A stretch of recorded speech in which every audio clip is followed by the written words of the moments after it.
Bonjour à tous, voici les titres sommaires du journal Anti-Guyane de ce vendredi 6 novembre 2009.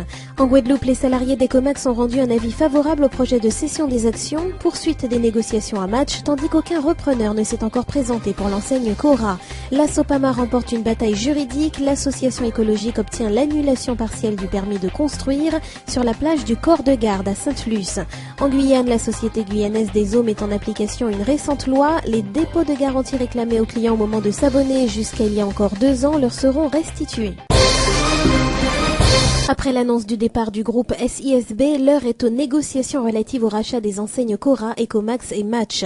En Guadeloupe, 3 réunions extraordinaires des comités d'entreprise se sont tenues hier, une pour chaque enseigne. Statu quo au sein de Cora où la situation est plus préoccupante, aucun repreneur ne s'est encore présenté. Les employés de Match non encore satisfaits des propositions faites souhaitent poursuivre les négociations. Le dossier le plus avancé est celui des Ecomax puisque le comité d'entreprise a donné un avis favorable à l'unanimité pour le projet de cession des actions au groupe Oyoen. Basé en Martinique, cet acheteur potentiel s'est engagé à conserver la totalité des emplois dans les DFA.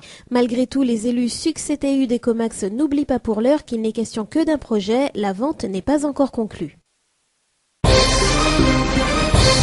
La Sopamar, l'association de sauvetage du patrimoine martiniquais, vient de gagner une bataille dans le conflit qui l'oppose aux propriétaires terriens d'une zone de Sainte-Luce. C'est ainsi que le tribunal administratif de Fort-de-France a prononcé l'annulation partielle du permis de construire d'aménagement touristique situé sur la plage de Corps-de-Garde, en maintenant cependant les installations de toilettes et sanitaires. L'association écologique dénonçait la construction de snacks illégaux sur le site en évoquant une atteinte à l'environnement. Cette décision de justice devrait d'ailleurs connaître des suites puisque les propriétaires terriens s'étaient opposés à la plainte de la Sopamar. Les écologistes de l'association avaient d'ailleurs mené une action sur le terrain pour démontrer leur détermination. Plus les jours passent et plus le virus de la grippe A trépasse, c'est en substance le constat que dressent les autorités sanitaires du département à l'analyse des chiffres actualisés de l'évolution de l'épidémie.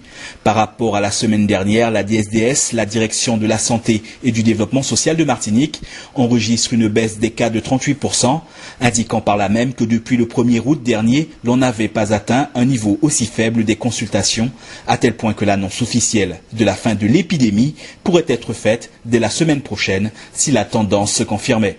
Cela voudrait aussi dire qu'elle interviendrait alors avant l'arrivée des vaccins. L'association Trivaldec propose aux Guadeloupéens une double réponse aux problématiques de gestion des déchets et de consommation de produits locaux sains, le compostage.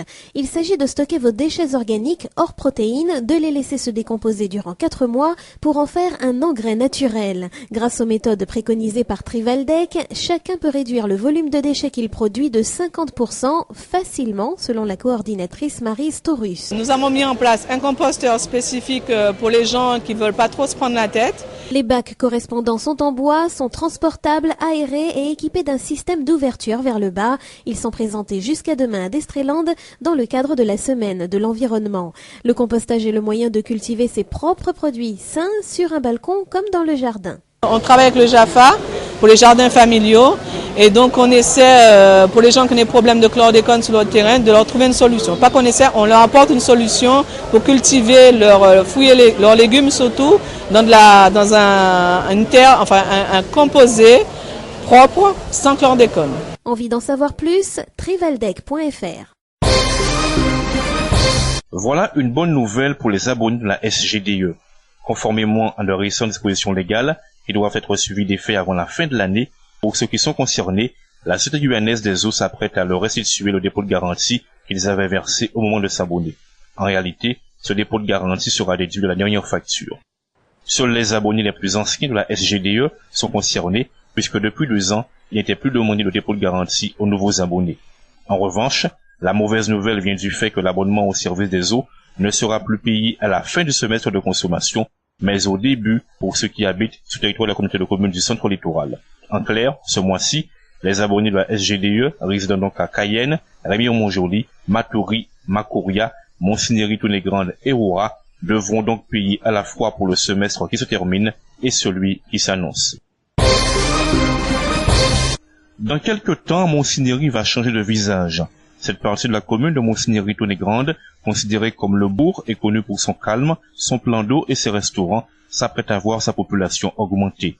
L'EPAG, l'établissement public d'aménagement de la Guyane, prévoit d'y construire 600 logements, dont un tiers de logements sociaux. Le chantier est appelé à débuter en 2011.